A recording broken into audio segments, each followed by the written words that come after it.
You wanted the best. You've got the best podcast. The hottest podcast in the world.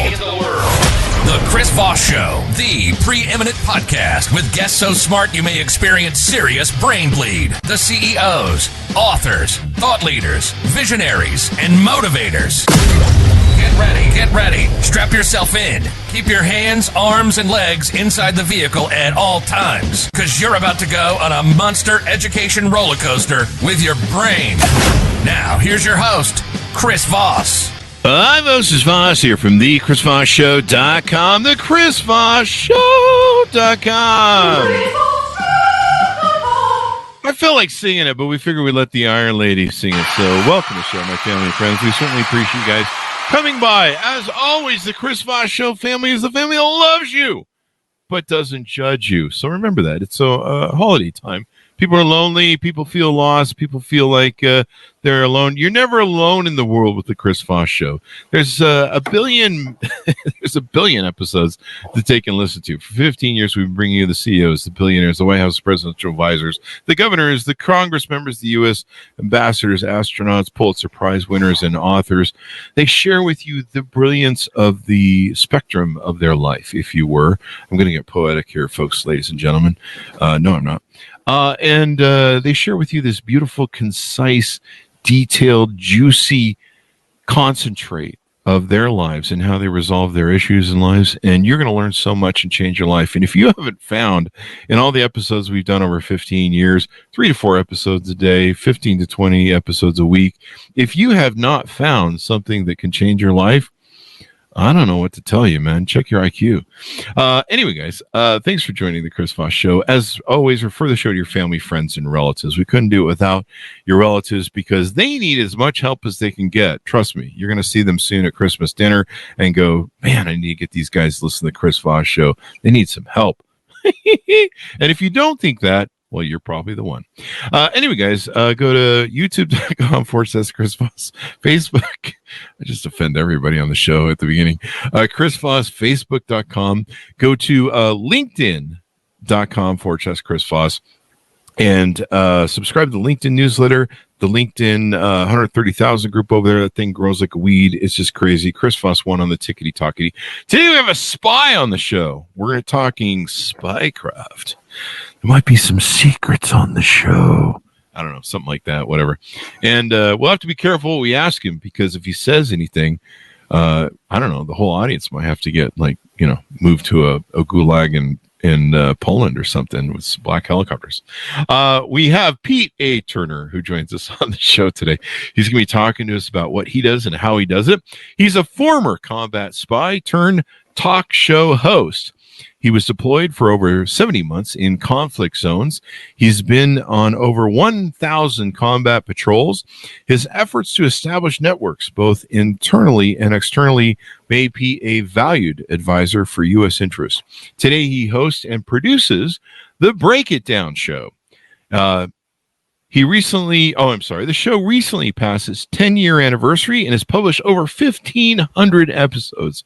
Congratulations, man. That's so much work, but it's a labor of love. But, most podcasts, like 98% of them, don't make past episode 25. Pete is the co-chairman for the IINPS, a nonprofit think tank designed to reduce the harm and waste the U.S. causes with its foreign policy. What? You mean we did bad things in our foreign policy? CIA. Welcome to the show, Pete. How are you? Hey, man, I'm great. It's always an honor to be on someone else's show, and I dig it. I dig everything you're doing, and I just think the world of you. Thanks, man. I certainly appreciate it. We think the world of you too, Pete. Thanks for your tour of duty and protecting us, being the person between us and the bad guys in the world. So, yeah. Pete, give us a .coms. Where should people find you on the interwebs? The best place to go is my YouTube channel. Just type in Pete A. Turner, and it should come up. That's probably the best place to reach me, or Pete A. Turner on any of the big social media platforms. I primarily hang around on Twitter and Facebook. Those are probably the best places to catch me. Otherwise, I'm sort of, look, I only have so much time for these things, right? So I'm intermittent on all of the other stuff. But those are the spots. There you go. So let's get into it. Tell us about what you guys do there at your company, your nonprofit, and what you're up to. When I came back from Afghanistan the last time, I was trying to be done with war and conflict, but I knew I wanted to tell the stories. And so my buddy John was doing a little community radio thing, and we started vibing. And you know how these things go. It grew, and they kicked us out. They said, "Hey, you can't be part of the community radio thing anymore. You gotta go do something bigger. Go redream it." And that became the podcast. And between his network and my network and the network that I built, man, the Break It Down show. I was interviewing Rich Little last Friday. This time, I was in Rich Little's house. There you go. How's he doing? So he's doing great. He's doing great. He still has a show on the Strip. His theater is at the Tropicana. And I over and over again, I've had he's one of them, but I've had two people that have hosted the Tonight Show on my show. I mean, it's just like, It's amazing. Yeah, and you know how this is. It changes your life when you have a successful show and you go out. And one of the things that I do that makes me different is I go, if possible, I go to the person on location. Oh, wow. The other thing I do is, and today's episode was incredible. I had an author who wrote about all of the saboteurs that the UK trained during World War II. And then I brought in another award-winning historian named Haluk Kochansky, and she wrote about the resistance. And these two scholars, their work goes together, and they had never met, even though they're part of the same clubs. And so I create these dynamics that otherwise aren't possible. And it's just, I know you recognize this. Everybody I know because of my show. My network has exploded because of the Break It Down show and the opportunities. And I look around sometimes and I'm like, how did I get there? It looks like I'm going to make a movie. I never had a design to do this. This is just what happens when you meet all these incredible people and you create value in their lives. There you go. I remember Rich Little growing up watching the Carol Burnett show. Yeah. On, if I remember, we're talking today about my head's a little funky today. I think you should. Have you done the book yet on your stories of the book is coming? Yeah, the book is coming. You know this. You talk to authors. I've had so many authors on the show, and it's just very hard to justify the time that goes into a book because chances are it's like a podcast. Chances are you write it and it's like I spent 2,000 hours writing this thing and $5,000 getting it published, and here's what I have now. I have to buy a bunch of my own books. It's like I haven't been super thrilled about doing that, but it is coming. It's plugging along. I've got a zillion stories, so it'll be exciting when it comes out. You do. I mean, just from the military alone, we've had so many military folks on the show. Great books about leadership because the military is so great at preparing leaders. Yeah. And everything else, and of course your adventures in the podcast world and all that good stuff and what goes into it. So let's get into what's going on, and I think your nonprofit help us deal with foreign policy. Why don't you give us your journey, your hero's journey through life? How did you grow up? How did you get in the military? What motivated you to do that? Yeah, and get down some of the roads you went down, and how to become a spy. For that matter, it's all sort of it all makes sense in the rearview mirror, but it didn't was ever by design. So I just sort of do the next thing. So graduated from high school. I wasn't a bad student, but I was kind of a nonchalant with my work, and so didn't have a great GPA. Went to community college. I went to I think it was 10 different colleges, and then I got a degree, and then I got a master's degree. Before I got the master's, though, I graduated. I looked around and I couldn't find a job anywhere, right? Because the job market was crap. And so I took my degree and I went to the Army and I became a counterintelligence agent. And that was super simple. My recruiter's like, you tested off the charts. You can have any job you want. And what kind of job do you want? And I'm like, I don't know. You're the recruiter. You tell me. And I kind of I did the thing like, Lane from Say Anything. He's like, I don't want to work outside. I don't want to work inside. I don't want to kill people, but I'm willing to, and you do all these things. And he's like, you should be in intelligence. And so he's like, the higher the number, the better the job. 97 Bravo. I've never put anybody into that job. It must be awesome. And so that's how I became a counterintelligence agent. Wow. And I deployed a bunch, and it turned out I was pretty good at it because the way I approach the job, and I have a very specific skill set with this. So I'm a combat spy, right? So I'm good to go out and tactically collect pure person-to-person information. So it's part like news reporter.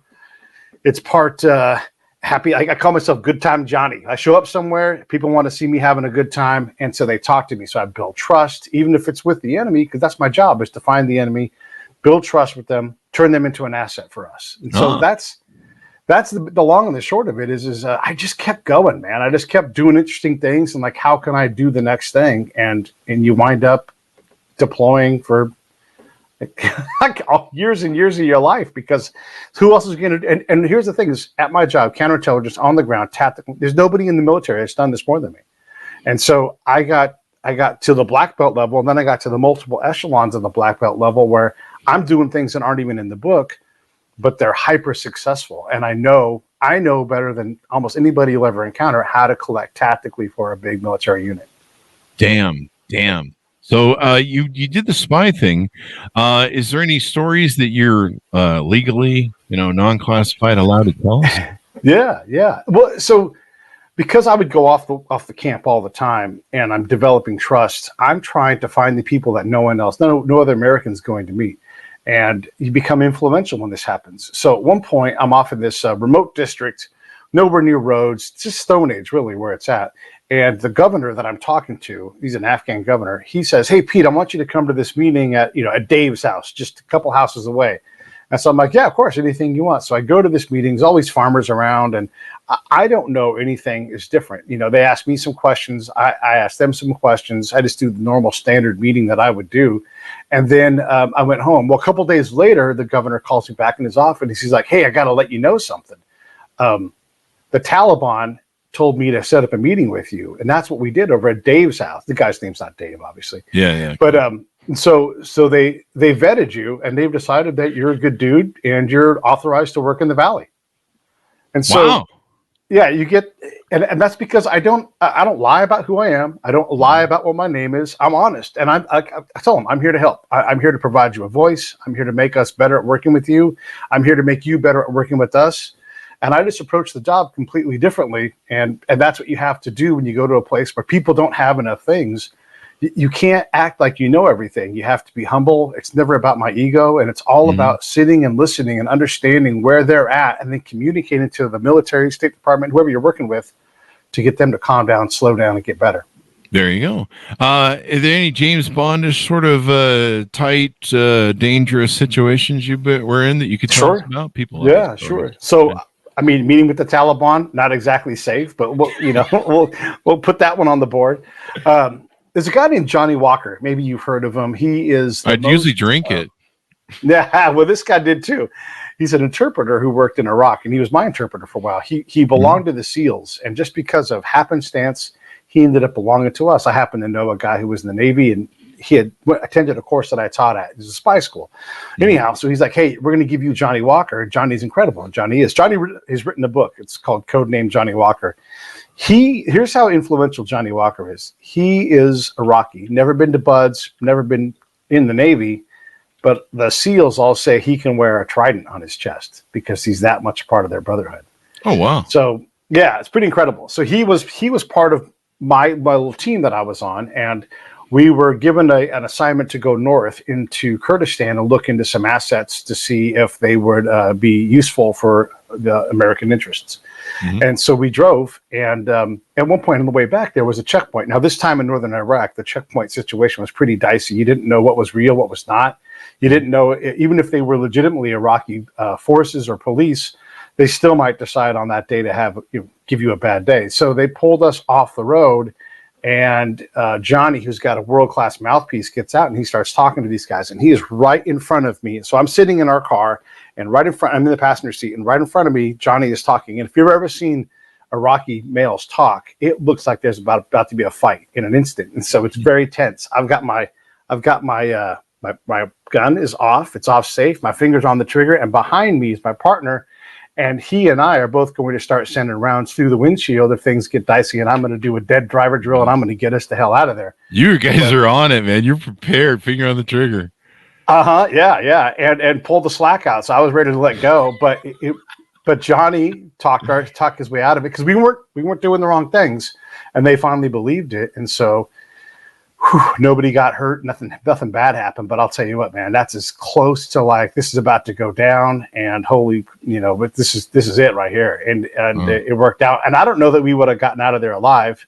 Thankfully, Johnny talked them down, and it's just an amazing thing. I've also been hit on an American camp in an American vehicle. I got hit in a head-on accident with a tank.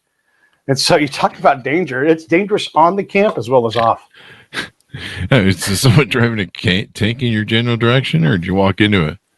No, we were driving down a road just like they were, and they hit our vehicle and the vehicle behind us, and we were all Americans. We were on our way to the airport, and they were just driving down the road. They were just going home. So it's just one big group, a cluster of camps. Wow. And they hit us and tore the hell out of our car. And my buddy who was behind us in a Humvee, he got ejected out of the Humvee. That's how hard they hit him. They ejected him out of the Humvee, seatbelted into the seat. The seat went with him. How fast was that fucking tank going? I don't know, but it never stopped. It just kept right on going. Right on going. Wow. Kept right on going. Well, yeah. They had good insurance. Yeah, yeah, VA insurance, right? That's that or isn't Geico, wasn't it originally government insurance? Something Probably, like that, I think so. Yeah. That's the story there. Lots of adventures that have gone into your life. You have so many stories. You have to do a book, man. I'm serious. Yeah. It's coming. I'm telling you, if you can, just like hire somebody to do the translations and just do the audio, like give them the audio and stuff and feed it in. And if you got too many stories, just make it 2 or 3 books, just pick them, space them out. That's the best way to do. What do you think of what's going on in our world today? Do you want to comment on anything that's going on? There's a couple of wars going on. I don't know if you've heard the news. Yeah, there are a couple of wars going on. What do you want to talk about? Let's talk about this because this is always fascinating. My first book that I read was 1,000 Days. It wasn't my first book I read, but my first big book that I read was Schlesinger's 1,000 Days. And it really opened my mind to what I started to see with how we as a country stick our little fingers in everything because we're trying to support democracy.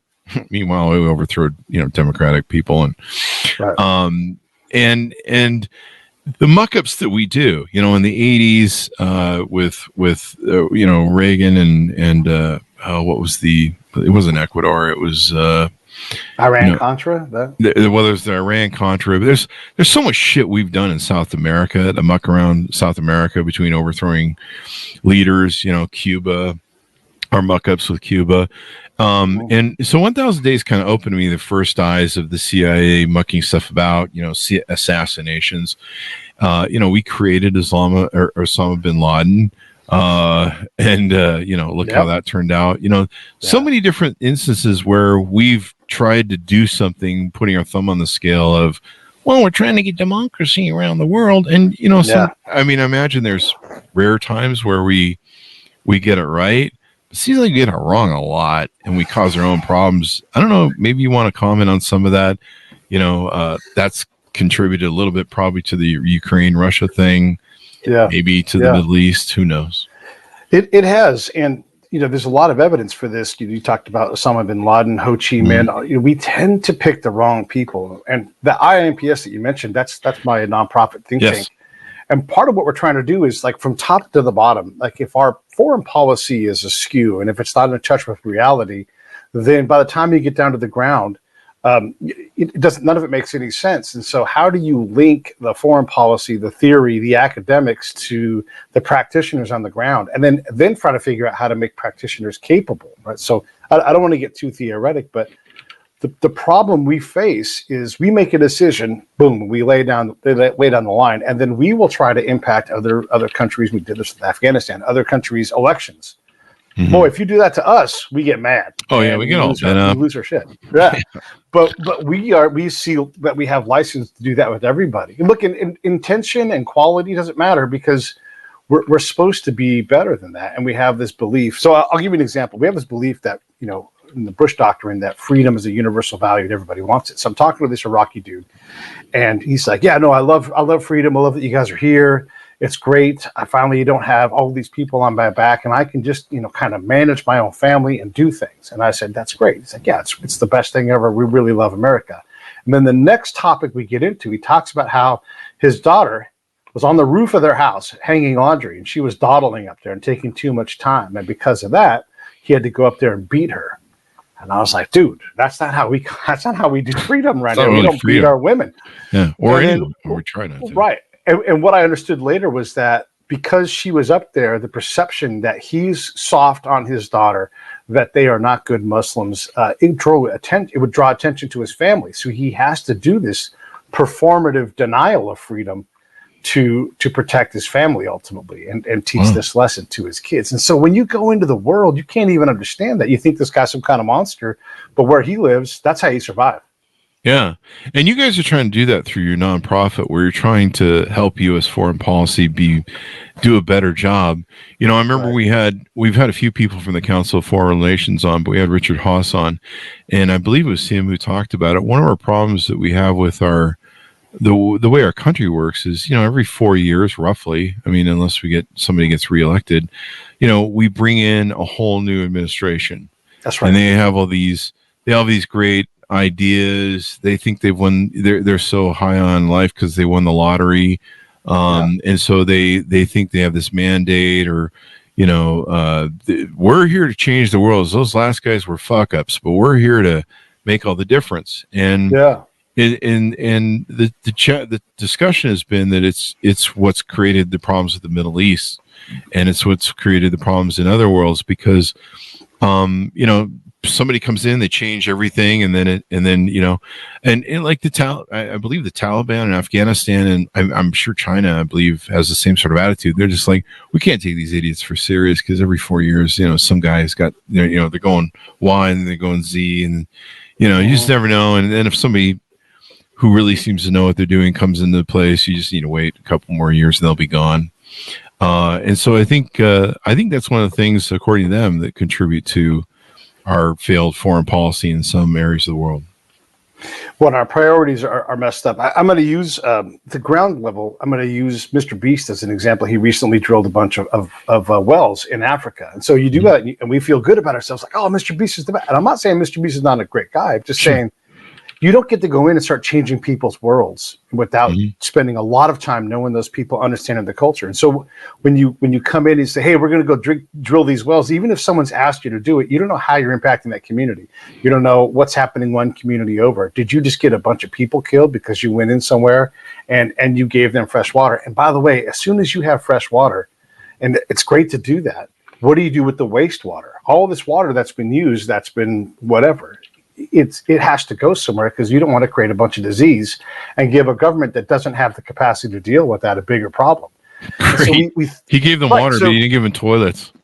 Right, exactly. And toilets or food or anywhere where that water goes, if it picks up any kind of pathogen or any kind of chemical compound, if it's in the dirt resting because the water is never wet enough and now it comes out, there's so many problems with these things. And so, like, well, that's the next problem. Like, you don't get to do that. You don't get to go out and just change someone's world and say you didn't do any harm, because, okay, that's fine. Send me and I'll go out there right now and we'll find out what kind of harm is there, because there's always harm. The U.S. always destabilizes. That's our norm, is that we destabilize. And the IMPS is built to try to gather all of the experts and look at what the actual foreign policy should be, because we'll pick a foreign policy, and we'll use Ukraine as an example. You have all these businessmen who are doing incredible industrial things and providing stability throughout Europe. And then you come in and say, these guys are oligarchs. All right. Why are they oligarchs? Well, they have a lot of influence. Okay. And they're tied to Russia. Like, well, Russia is right next door, and these guys were all former Soviets. So yeah, that's true. But we don't like them. Well, why? And so you have all these problems that come from that. One of the things that happens in Ukraine is, as they try to get rid of these, I'm doing quoted fingers, oligarchs, they'll seize a factory, and they'll say, hey, this factory that makes aggregate for concrete, you are an oligarch, we're going to seize it. And so they'll seize it, and they'll take all the money out of the bank and throw everybody who works there in jail. And then a couple months later, they'll come back to that businessman and they'll say, hey, we're going to ask you to take over this aggregate plant. We actually don't know how to run it, and it's going terrible for us. So we'll give it back to you. And you're like, yeah, well, I need my guys out of jail. Yeah, and I need my money back. They're like, no, money's gone. Sorry. And so that's part of this corruption wheel. And the people that we pick, even in Ukraine, you know, we look at like Tymoshenko, the female president. I don't know if you know all these characters, but this is an actual criminal. This is actually someone that went to Russia and went crawfish on a deal that benefited Ukraine. And we're like, yeah, because pretty, speaks English, and a woman. And boy, like that checks all these boxes. God damn it. our priorities get messed up, and we're afraid to go let people who are good at what they do. And we did this in Iraq a lot. We're afraid to let people who do the leading if they're from the wrong party or the wrong ideology or the wrong whatever. And these folks have no idea they're on the wrong side of anything. They just know that the person, and look, I'll give you an example from Iraq. I'm in this village, and they're like, everything here is messed up. It's the common theme. Everything here is messed up. Tell me why. Well, first off, our mayor, he was the cobbler. And you're like, okay, so what? They're like, he wasn't even the best cobbler. He's terrible. And he does only things for his own. And look, maybe none of this is true, but that's where you start. It's like they have a problem with their cobbler, and he's now a mayor. So you go talk to the mayor and you find out what his problems are. And then you slowly work your way through this problem. And you find out that we are the main problem because we bring in corruption. We bring in too much power. And whenever we come somewhere, we warp reality to our own need. And I'm telling you right now, man, it doesn't work. And that's why we lose all these wars, because our foreign policy is out of alignment with reality. And the people who work on the ground, they'll say things like, Chris, this is what they say. They'll say, it's an army guy talking, right? He's like, hey, I don't care what the mayor wants. My boss wants this. And you're like, dude, your boss is not the mayor. And so one of the biggest lessons I learned, and I'm going to shut up after this, I had a governor, and he looks at me and says, Pete, you really want to help? There's only room for one sword in the scabbard. And I'm like, you're right. Who's the sword? He's like, you got to tell me. And I'm like, all right, it needs to be you. So I got to go convince the army boss. This is an infantry commander. I got to go convince him and say, hey, only room for one sword in the scabbard. Who's it going to be? And he's got to say, well, it's that guy. And how many commanders will accept that lesson? Most of them won't. It takes a long time to get them to see that we have to get behind the Afghan or the Iraqi plan. And we don't like it. It's uncomfortable. It's hard. It's dangerous. It's deliberate. The progress doesn't fit a timeline.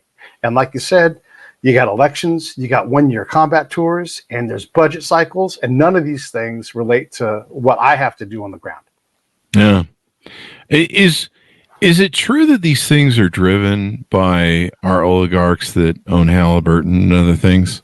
Is this really, is there truth behind, do you think, the fact that basically our war machines, our companies, are the real driving force between the stupid shit that we're always doing with our little band of Zionism?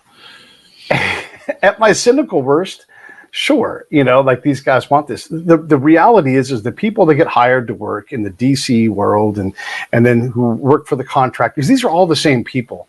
And so they have all of the same ideas. So when this Russia thing kicked off, you have to count how many people in DC have PhDs on there's a war in Russia. Here's what's going to happen. And these people are all, they're look, I don't want to be unfair, but they are rabid about this. They're desperate for it to happen because this is their chance to get into the lab and prove their point and be smart. And these are all smart people. But if you create the conflict, it doesn't make you smart. Like there's nothing good about a war. Once the war dragon gets out, it consumes everything. It never starves. It feasts. It eats people. It destroys lives, destroys fortunes.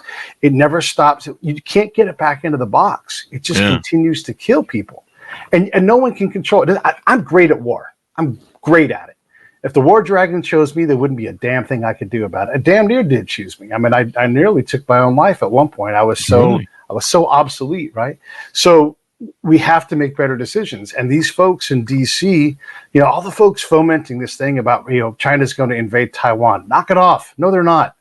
Let's not focus on that. Why would they go across 100 miles of open ocean to go to an enemy that's ready for them? Come on, let's not create that. Let's get better. Look, if I had my way, I would take people out. We'd be international people. We would go learn how to work culturally so that I can have these people blend into any culture in the world and not influence, but listen and work within their system to figure out I used to always say, what is the smallest problem we can solve today? And they would say X. And I'm like, go to the government and let's start working on it. So they would go to the government. That's a great result. Now they went to their government to solve problem X. And then we would see, and the problems were small, but that's where you start. You can't just say, hey, go build a mall over here and hire a bunch of people because we want to improve the economy. That never works.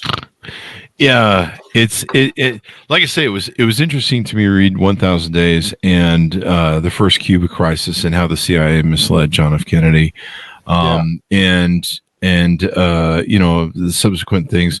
the things in the 80s that the Reagan policy did that basically turned South America into a killing field. And a lot of what's interesting about Americans and American society is we don't connect any of these dots.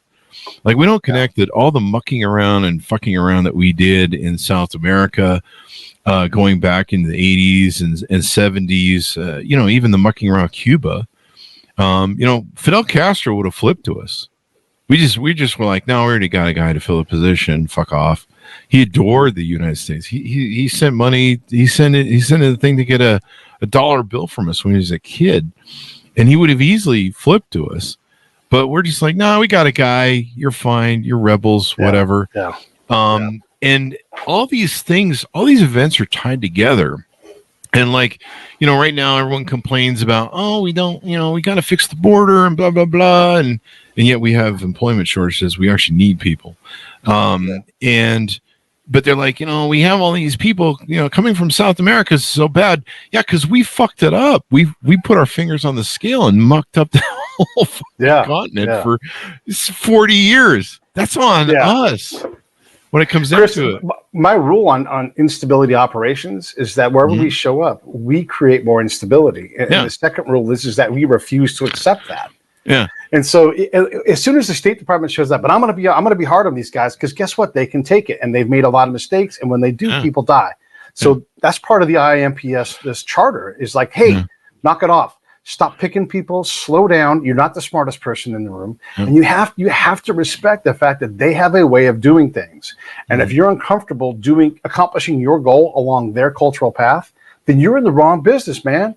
Like that's how it has to be. You can't. We love to tell the countries what to do, and then about face it, walk away from them. Hey, all you women in Afghanistan, you can have a future. I'm a peer-reviewed, published author on female engagement in foreign countries, Afghanistan focused. We'll say, hey, you can be an astronaut, you can go to college, you can have rights. And they're like, hey, by the way, see you later. And we disappear, and all of these women, they get killed. And you can't show up in someone's village and say, I'm here to talk to the women. The biggest training aspect of this is I've been in the rooms. The person, someone will say, hey, we got to get on the female engagement thing. What are we going to do? And someone will say, have Miller do it. She's a female. And that's the end of the qualifications. Wow. Are you a female? You can go engage, and it's reckless, it's dangerous, and it's inappropriate. Yeah, and it's normal that we do that. What's the old line? The most scariest thing to hear in the world is, I'm here with the U.S. government. I'm here to help you. That's Reagan. Yeah. It's true. When the State Department shows up, I know that mistakes are being made. I've watched. You go ahead. I was referencing earlier in the show the El Mote massacre in El Salvador, and some of the. I mean, we were literally creating killing squads, funding killing squads in South America. You look at the British failures in Afghanistan, the Russian failures in Afghanistan, and somehow we just go in there like freedom will fix everything, and. You look at Iraq and how we went and destabilized basically the whole fucking region, empowered Iran, shut down. Technically the war between Iran and Iraq was actually good for everyone. Unleashing this Sunni Shiite sort of thing. No one saw that coming. That if we it turns out maybe some areas of the world need a brutal dictator. I don't know. Maybe that's counter State Department sort of thing, but maybe we shouldn't. Maybe not everyone needs freedom. Basically, it's we all don't need fucking Big Macs. Maybe they do. Maybe they crave freedom, but we're not. We don't have license to go in. We don't have the technicians, the practitioners. This is the bottom part of what the IMPS does: is how do you get someone licensed? So first off, to someone who have foreign policy, are they any good at this? I mean, look, we look at the crews that have been in charge the last 25 years, the generals, the foreign policy people, they all are losers. They haven't done it. They haven't accomplished what they want to accomplish.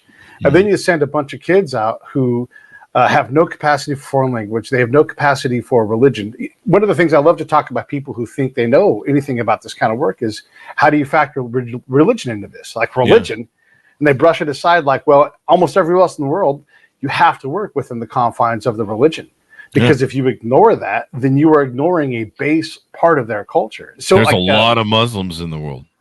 You Yeah, can't just run with American Judeo-Christians everywhere. right. Oh, what does the Iraq flag have on it? It says Allah Akbar on it. Think religion is important there? Well, it's yeah, that's what that means. Holy on the crap! flag. I had no idea. And it means it not like in a terrorist way. It means it like in a God is, So then the government for Afghanistan, when we were there, and that's not this anymore, the word Islamic is the second. So it's the Islamic Republic, government of the Islamic Republic of Afghanistan. Yeah. And so the word Islamic is in it. And we don't even like that. I'm not even allowed to go. I've been to mosques. I'm not even allowed by policy to go into a mosque. Well, if someone offers me a shot on Ramadan and they're Islamic, I'm drinking it. I don't care. If they say, come into our mosque, that's my job. I'm licensed to do that because I've earned the stripes. Yeah. And so I can go into a mosque, and I can understand that when Afghans make a decision, a real no shit community decision, there's a holy man in that room. And if not, it's performance. Yeah. And we hate that as Americans. And that's the stuff that we have to learn, is that religion matters. You can't just start with fixing female problems. Here's a rubric for how this works. So there's two different rubrics. One is it, and we'll use Afghanistan. Is it Afghan inspired? Is it their idea? Is it Afghan led? And is it Afghan provisioned? Are we augmenting? Then, okay, let's do that. Now we can do whatever we want and make an exception by design, but that's the standard. And the other one is, so I was talking to this governor, and I've mentioned it before, and he was saying to me, my number one priority is to get these girls educated and to improve their condition. And we're way off the main route, right? And I'm like, okay, cool. How does that work? He's like, well, first thing is, remember, first priority is women. First thing is boys have to get educated. Because if they're not educated, then everything falls apart. And I'm like, okay, so the girls are behind the boys. No, girls are first, but boys have to be educated first to create stability and long-term education. Okay, before that can happen. So now there has to be security. And so I'm like, how does that work? And it works three ways, and I'll boil this down real fast. It was, can the man leave the house and go to work and not be accosted, killed, threatened, and everything else? If he can do that, right, can his compound be safe while he's gone from it? That's a second facet of security. And then and only then can you project your kids safely out to school because he's safe, the house is safe, now the kids are safe to go out. If you don't have those three elements in this one valley, you can't advance the ball. Jesus Christ.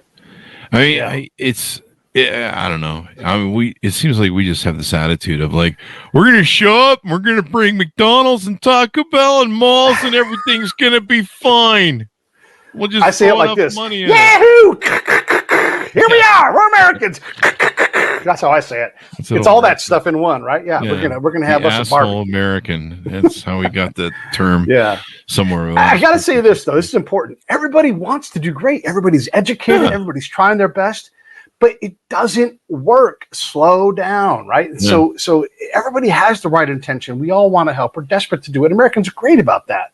And we spend our hard-earned tax money on this stuff, but let's stop effing up as much. Yeah. I mean, I don't know, sometimes as much, and I suppose, we always like, there's always the joke memes about how anything that happens in the world, we're just like, we don't care. Is there oil there? No oil? Okay. We don't give a fuck. It seems to be like more like the government is an oligarchy, policeman, enforcer. We're an enforcer for oligarchs, anything these days. And I'm quoting a few different people who call us an oligarchy at this point, including President Carter.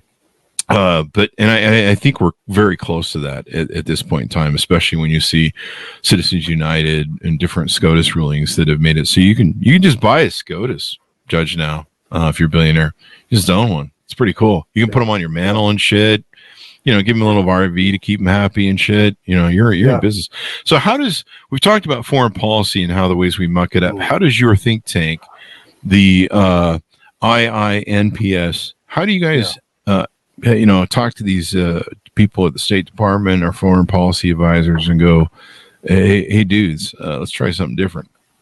Well, we invite them in. We have to have these folks be part of the process. So part of who we are is we have ambassadors. These are people that have been in DC forever. They know how that part of the machine works. They can call into the White House. They can get counsel because you have to have the entire stack of talent, right? And so We're working with the preeminent cultural intelligence expert in the world, because we talk about emotional intelligence. Man, if you don't got cultural intelligence, if you don't got CQ, If you don't understand you're obsolete. Yeah, like it doesn't matter how someone feels or how you think they feel. Yeah. If you can't, this will amaze you. There is no sophisticated professional training for working with an interpreter. It's all ad hoc. It's all basically made up, and it's all based on a lack of trust, because they use a Vietnam model where these people would come in and they would lie.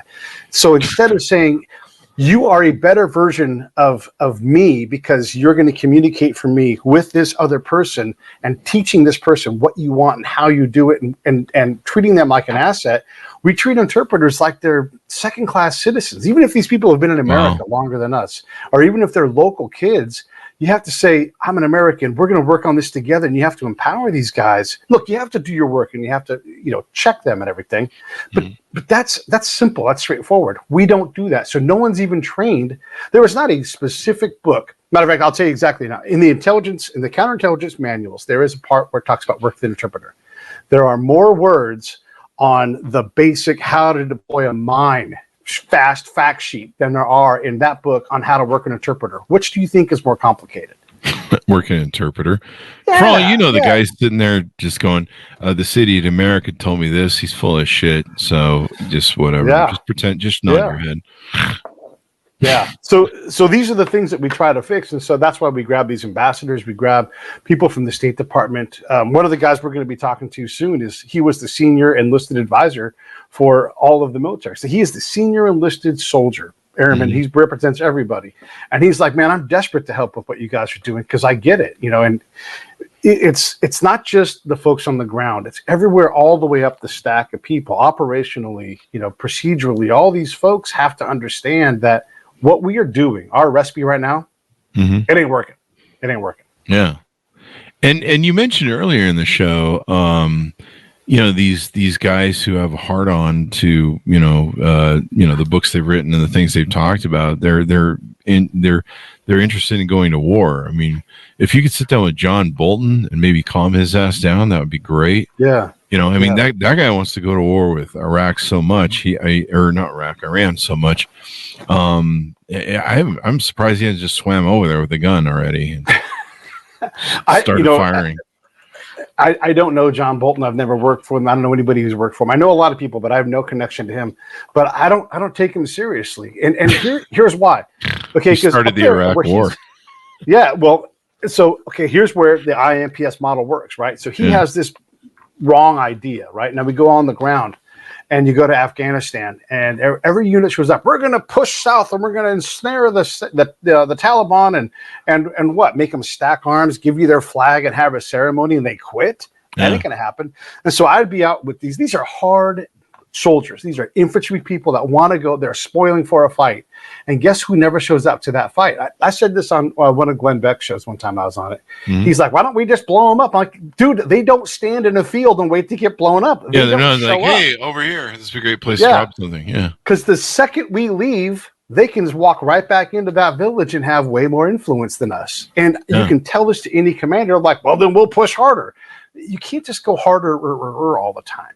You have to understand that making the Taliban die and go away is just not going to work. We tried. The Marines tried to kill every Taliban guy they could, right? And I love the Marines. Yeah. But you cannot get these guys to surrender, because they will not. Forget the idea thing. We can't even get them to hurt bad enough to quit. Yeah. And you saw how well that worked out after 20 plus years in Afghanistan. Just overnight, the country was like, no, we're going back the way we always been for 10 billion years, tribal and medieval, and we like this sort of shit. We're not into Taco Bell. They all had their deals in place. The number one line on every battle commander's mission statement is close with and destroy the enemy, or some form of that. And when you aren't doing that every day, if you're not destroying the enemy every day, what else can you do? And there are things you can do. You can stabilize the government. You can make people believe in the government. You can get, all these other aspects that allow you to leave the country. When we leave an area as a military, we just disappear. We don't tell anybody. We're so bad at partnering. We don't say, hey, in about 6 months, we're going to leave. No fooling. We're going to leave. What do we got to do? Here's the time we have left. What do we want to do? I would be one of those guys. I would go talk to the governors and the mayors, and I would say, no fooling. In about 3 weeks, we're leaving. And they would look at me and just go pale. They're like, if you leave, I'm going to die. And it's true. I'm thinking of right now. That dude got killed about 6 weeks after we left. Holy shit. So that is what we do. We promise all this stuff, and then we keep it a secret for OPSEC. We don't allow the people who are going to have to lead this government, we don't allow them in the room when we tell them when we tell each other what we think the government's capable of. And so we hide all this stuff. This is simple. Invite the people who hold the reins of the government to the meeting where we talk about the government so we can learn what they need, not what we need. And help them fix it. Yeah. That's why we fail. Yeah. It's crazy, right? To think that you can show up, go, okay, it's fixed, self-assess your own work, and then leave and be like, how come it didn't work? Yeah. It doesn't work like that. It's pretty, I don't know, it's weird. I'm here with the U.S. government. I'm here to help you. You know, I mean, I love our country. I love America. I love the vision of what we're technically trying to achieve. But, you know, there's some places that, I don't know, maybe they're just fine without freedom. And if they want freedom, well, just fucking fight for it for yourself. You can tune into, you know, our Western culture and all that shit, and you can see we don't need to be over here. You know, do your thing, man. We did it. No one helped us when we fucking overthrew Britain and shit. And no one was like, hey, you need some help with that democracy over there. We're just like, no, we'll just fucking do this. We got this. You know, I'm not saying that we can't do that, and we did get help. The French and the Dutch, these people true. Financed and everything. The thing is that we can't just go over there without developing professional capacity to accomplish the mission and be tough enough to withstand the fact that, hey, we're screwing it up. And if your policy is bad over and over again, like say Susan Rice, right? I'm picking her not because of party, I'm picking her because of talent. And she ran out of town a long time ago. And so we're put in these terrible positions where someone else has made a decision that's not based in any kind of reality. Yeah. You know, I can do it all day with all of these folks who are in this policy world because they get it wrong and there's no penalty. There's never like, hey, what happens? They get hired to go somewhere else and spread more nonsense that just doesn't work. Yeah. And, you know, every 4 years you got somebody new coming in, a bunch of new college recruits. I remember reading, you know, about John F. Kennedy, you know, and they had all the college boys who were the first time trying to run a war, you know, and they're trying to run a war of accounting where they're like, hey, if you kill somebody, we need proof. You got to bring a dead body back from, you know, 20 miles into the fucking jungle. You're like, what? How many torsos? Wait, what the fuck do you want? It's hard enough to kill him, man. But they're like, oh, they don't count. You're like, are we running a business here? Are we and you know, all the shit that we've done over the years. And you know, every, like I think we have people talk about on the show, every 4 to 8 years, there's almost a new, I mean, technically even every 4 years, because usually White Houses will overturn their staff. You know, so you got these new college kids in going, I'm going to save the world and solve Middle East problems. And you're like, you? I mean, what makes you special? I just graduated. I was with McKinsey Group for 4 years. Oh, well, that's fucking great. How'd you earn that thing again? I graduated college. Oh, that's nice. So not to bash the McKinsey Group too much, but it has kind of become a kind of meme. As we go out, let's wrap the show. Tell people maybe how can they get involved with your nonprofit? Is it a donate thing? How can maybe they get involved with it? Yeah, I mean, we're going to up our production of products so that people can start to learn and gather these things. That's the first thing. And so probably this week or next, we're going to relaunch a YouTube channel based on it. We're going to start putting out products. And that's when we'll really be ready to start to do this. We're going to have our first summit in January in DC at the Army Navy Club. So the 15th and 16th of January, you can come out to the Army Navy Club and get to see real people, real practitioners who know shit and understand what this is, and then talk to foreign policy people so that we can go, slow down, let's get this right. Let's improve our accuracy, because people die when we don't. We waste trillions of dollars getting stuff wrong. And we have to stop doing that. So the best way to get involved is, hey, you can email me, Pete@breakitdownshow.com. And then if that's what you want to do, I'll find a way to put you to work. But we're gonna look, and we're gonna partner with other think tanks too, right? We don't have all the answers, but we're gonna grab the experts that do and create efficiency and create some elegance to our work, because like you said, you can't have a bunch of You can't have a bunch of Ivy League people who want to work for the State Department getting things wrong nonstop. I mean, it has to improve. And I'm not saying that we'll get it right. I'm not saying that we can accomplish all these goals, but we cannot accomplish these goals if we are incompetent and if we are acting inappropriately as a norm. If we are creating instability, then maybe your premise is right. Maybe we shouldn't even be there at all. I think we can create stability, but we have to get way better at being bad at this so that we can go, wow, this is where we got to improve. And we don't like to be bad. You know, I was hearing, I think it was, you know, I'm not being partisan here by naming names. Don't freak out people and flip out. But, you know, Mitch McConnell, I think, said it best, and I believe Biden has said it as well. The Ukraine effort is interesting. It's really fleshed out, you know, but what was once thought of as the second greatest military in the world to being the second greatest military in Ukraine. I stole that joke from someone at the State Department. They're burning down the, you know, what shitty sort of military the Russian had, and they're really exposing like all the cracks. If it wasn't for nuclear weapons, Jesus Christ, and we're not even sure those work at this point. It's kind of like, what was that show with Sean Connery? Where Rock? No, it wasn't. Yeah, there's that. But it was called The Russia House. Oh, and it was a great movie where they find out, and this is probably, you know, what we found out during the first Iraq War, and I believe that's why Russia fell, the USSR fell, is because they're like, holy shit, they got cameras on their missiles. We got shit. We just quit already. But it's a great, it's kind of an interesting story about how they find out the Russians, you know, couldn't launch a missile on a good day. And that it's just a paper tiger, really. And so we kind of found that out, seeing what's going on with the Iraq War. But Mitch McConnell and I believe Joe Biden have said it in tandem that basically we're using the Russia war to kind of just get rid of all this old ordnance that we've had laying around so that we can make new ordnance and refill our coffers. It's kind of interesting money sort of inventory process. Like, I've never known a business to say, hey, we should start a war with, I don't know, we should go fight Amazon so that they unload all of our inventory so we can have fresh inventory. And you're just like, that's kind of an interesting way of thinking about it. And who's making money off of this again? I can see how this works. You know. Yeah. By the way, war is terrible. War is terrible for the environment. You know what it costs to have a cubic yard of concrete go 50 feet in the air and be part of a building? Like, really? It's enormous. Oh my gosh, it's enormously expensive in terms of, you know, petrochemicals and everything. I do, but I don't want to get distracted by that. What I want to say about Ukraine is look, Russia is not able to defeat Ukraine. Ukraine is not able to defeat Russia. This is exactly what the U.S. wants. We want a stalemate. The problem is that Russia is going to own all the Eastern real estate, most likely in this, and that's where all the industrial capacity is. Plus the grain we need. Right. Well, sunflower oil. Ukraine can grow food, right? But what they need to be able to do and what they want to do is be a better option for us than China. So they want to build industrial capacity in the West, get away from Russia and not rely on them. This is an enormous opportunity for us.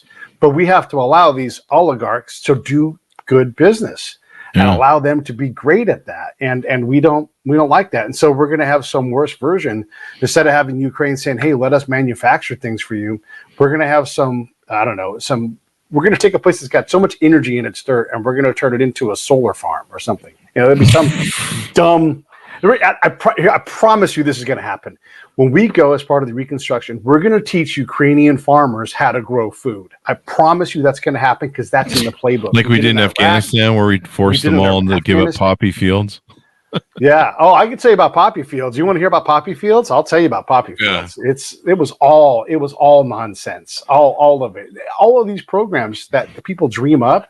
Yeah. There's literally a guy in every state of Afghanistan, right? It's province, but every state has a guy who's an American, and his job is to bring the Taliban in from the cold. Like, hey, we have a program. We'll get you all educated. We'll teach you Microsoft Word, you know? And that guy can deploy for a year and do zero, never, ever, ever bring a Taliban guy in. And they would be like, that's cool. Bring the next guy in. And they would fail and they would fail and they would fail. Because it's not real. It's nonsense. So why have that dude there, right? That goes back to your thing. Don't even have that guy. Send him home. Like, hey, you guys should give up poppy fields and grow corn. And some shit like that. Yeah, it's interesting to me. Like, I didn't even know how important Ukraine was to the world. Like, when the war first broke out, I'm like, why are we fighting? I mean, I understood that he was probably, and I believe they've found that there are plans to basically start a NATO thing, and take over the few of the small countries next to Ukraine, and probably push the boundaries of what NATO would do. But I didn't know they were like the number one sunflower seed exporter to the world, and there's a lot of shit that depends on that. Fertilizer, I believe they're the number one fertilizer, and the number 2 or 3 for grain providing. Like, there are parts of the world that are starving because they can't get the grain from Ukraine, and you're just like, holy shit, this is a hell of a fight over resources on top of everything else. Yeah, and there's also a legal problem there because of the corruption and the government's desire to snatch up companies. These things go to court, and then they have to exit the Ukrainian court because the Ukrainian court is too corrupt. And look back a month ago, and you find out why. But you have to exit into the greater European courts to get your finding. That doesn't mean it's enforceable in Ukraine, but it's like, hey, they owe me $500. Then you go back to Ukraine. Well, when the greater business community sees that, and they're like, what do you mean they seized your assets, stole $500 million, didn't agree to the court to see it? I'm not going to invest in that. And so that binds up everything because we can't get our hands wrapped around the corruption, partly because we are the corruptor. Have you seen the shit that we're doing on the ground? I believe 60 Minutes covered this. Like, we're doing way more than military shit on the ground. Like, we've got people in there trying to teach stuff, and I can't remember what it like. Just like road work, tunnels. Like, we're involved in a lot of shit. It's almost society rebuilding.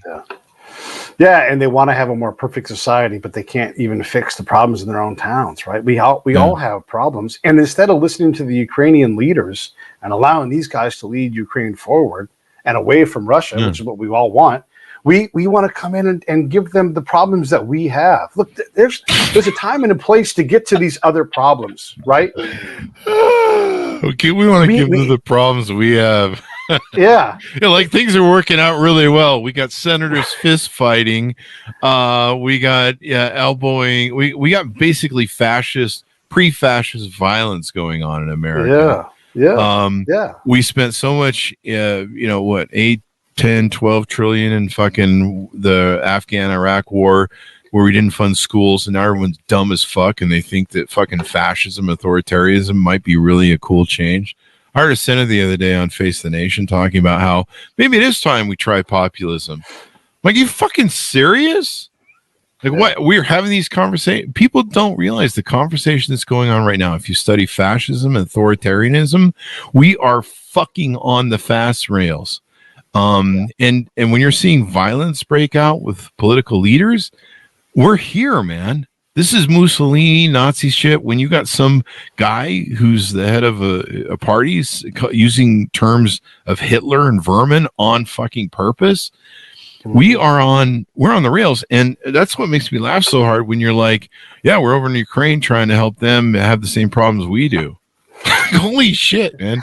Maybe we should just all fix us first, man. There's 2 axioms that I love to use. One, and look, I am for everybody. I believe in everybody, right? So don't get me wrong on this, but diversity and unity are opposite. They're antonyms. Yeah. And it's not easy to sit in the middle between those two as a society. So there are going to be sacrifices, and some of it's going to suck.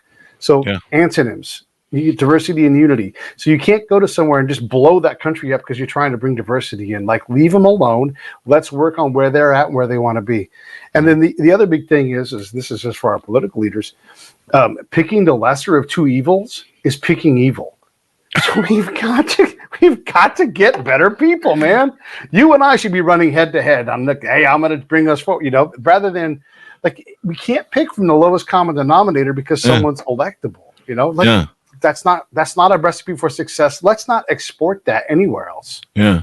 And the Kim Kardashianism of our politics has really gotten stupid. Like, I yell at people all the time now.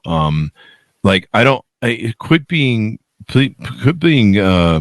kowtowed led around by the nose by whatever the hottest stupid shit is that they're talking about. Whatever the performative politicians are out there doing. And I don't think a lot of people realize this. Somebody gave me this. It might have been on Morning Joe or Face the Nation, but somebody made this comment that one of the problems we have in our politics is the small donor issue. And originally, the small donor issue was something where, like, people were like, "Hey, we're getting away from the fucking oligarchs who, with Citizens United, who can buy, their politicians, and we're getting into these small donor things." Well, evidently, the small donor things is just batshit motherfucking backwoods Americans who will fund these social media performative people and send them every dime that they fucking have, like some, those crazy reverends.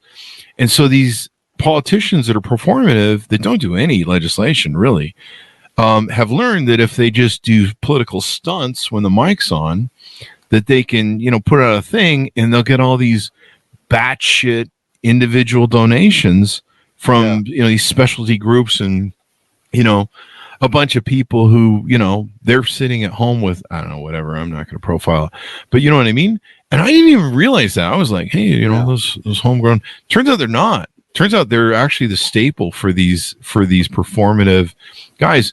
And it's like, I don't want to hear your batshit thing about, I don't know, we're arguing over bathrooms. How about if you fix the infrastructure in this country? We got like shit falling apart. We got like bridges falling down. We got, what's the old joke about how if the Air Force had to hold a bake sale like teachers do, and I love people that always tell me about what's in the Constitution. Those are my favorite people because I carry a Constitution you see around, and most people in the press do. And you ask somebody, where is that in here again? Yeah, anybody who quotes the Constitution pretty much almost 9 times out of 10 has no idea where the fuck that is. And it's not in the Constitution. They're just making shit up. That's unconstitutional. It's like, show me where that is in the thing. And they just make up whatever they want. But great fun discussion on foreign policy. And as always, hopefully you guys can help make the world better. Give us your final pitch out, Pete, for the podcast and what you're doing there at the nonprofit as we go out. So to break it down, show my niche is anytime, any company, any country, anything, anywhere. I'll go talk to people. So I talk to all kinds of people, and if that's your bag, if that's the thing you like, then great. Then you'll never know what you're going to get. It's always going to be awesome. I'm a trained spy. I know how to ask questions, and I get incredible guests because we have incredible conversations. So if that's your thing, I'd love to have you over at Break It Down Show. Just go to the YouTube channel, type in Pete A. Turner. It'll come up. There's 1,500 shows there. That's the biggest thing. And then if you're in DC this January 2024, between the 15th and 16th, come on out to the Army Navy Club and you can come shake my hand and we'll all try to fix this whole foreign policy nut together. That's where my main focus of my work is. And man, I appreciate you for doing this and give me your platform for a little bit. I thank you for that. There you go. Maybe you can grab John Bolton as a joke with Richard Haas from the Senate Council of Foreign Relations. I'm like, can we hold him down and shave that ugly ass beard off? Or his mustache. It's that nasty mustache. Yeah. I'd rather just replace him with somebody who's more calm, and just do something else. Yeah. I think he's like Hercules. If you take the mustache off, maybe he'll be less hard on about Iran. I asked Richard Haas, I was like, do you think that gets him more dates on Tinder? And Richard wouldn't answer. He's like, I'm not going there with you. So there you go. Thank you very much for coming on the show. We really appreciate it, Pete. Thank you very much. And to my audience, thank you for tuning in. We certainly couldn't do it without you folks. Go to goodreads.com/Chris Voss, LinkedIn.com/Chris Voss, the big LinkedIn group. Subscribe to that damn newsletter. It grows like a weed. It's really weird. I'm just like, I didn't know there was this many people on LinkedIn that were active. Go to the big 130,000 LinkedIn group, Chris Voss 1 on TikTok, and I don't know, Chris Voss, Facebook.com. That'll get you to the thing where you can talk on the show. Thanks, Yasir, for giving us the little plug there. We certainly appreciate it. Thanks to our audience for tuning in. Be good to each other. Stay safe. And we'll see you guys next time.